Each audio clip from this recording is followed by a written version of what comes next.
there's been a bunch of talk about, how do we help create a creator middle class instead of just all of the, just a big head basically of kind of the most successful creators getting to be huge. I think this is a really important topic because again, I mean, our goal that you and I have discussed a lot is being able to support millions of jobs for creators doing this kind of work. And you don't do that if it's just a few people. So I'm curious to hear how you think we should do this. Just like we support small businesses, primarily more than big companies and building their businesses on Facebook and our different apps.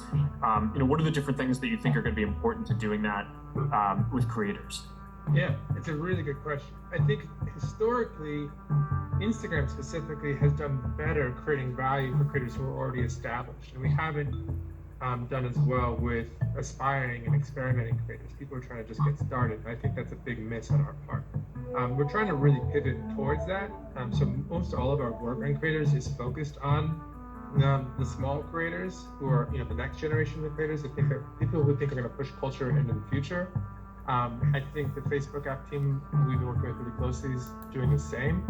I think the question is how do we make sure we build for them, right? And so, for instance, the branded content marketplace is a good example. Currently, because there's no measurement on the ad side, just to get a little businessy for a second, brands tend to go with big creators they know, but they probably overpay them and they probably underpay and don't often work enough with the smaller creators. So if we can help matchmake, we can help drive some more, in this case, money, dollars to the smaller creators who I think can do amazing work for brands.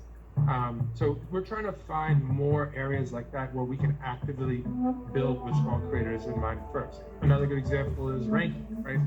Reels is the first part of Instagram that is proactively trying to find new talent and help it break, whereas historically we just kind of go with whatever's got a lot of engagement and who already is established.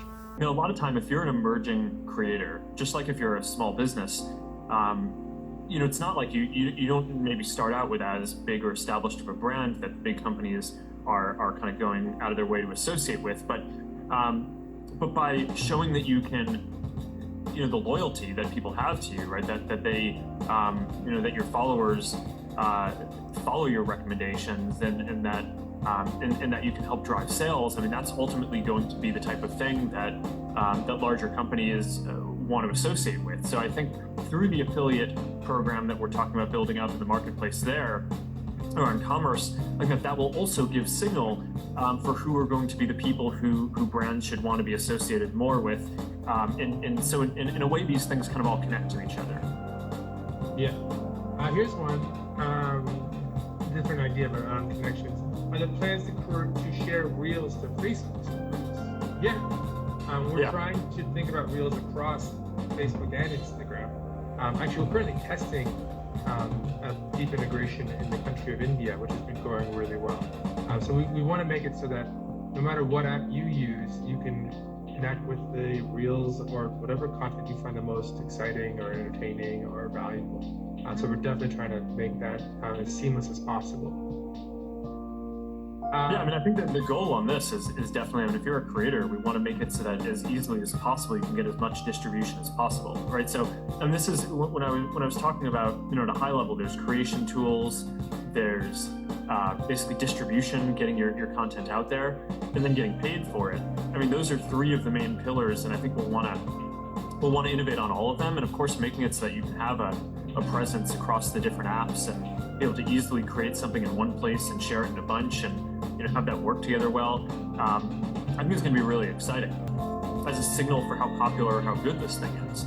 And if you can get a sense, both as the creator and your own analytics around, how big these things, how the different content that you're creating is doing, but then also individuals across the different platforms can have that shared sense.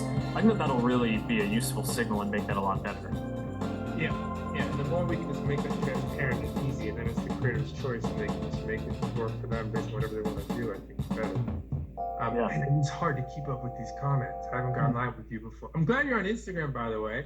I'm gonna give you a little bit of grief and try to get you on here more. It's part of the family. I use Instagram every day, and probably even more in some cases than I use Facebook. But I have to say, when I post stuff and like, if I kind of coordinate posting things across both, then everyone kind of gives me grief for, it's like, it's like too orchestrated. But then if I just post it, so I don't know. I guess that's kind of, yeah. But yes, you're right. I should be posting more stuff here. Happy to do a live here. It's fun.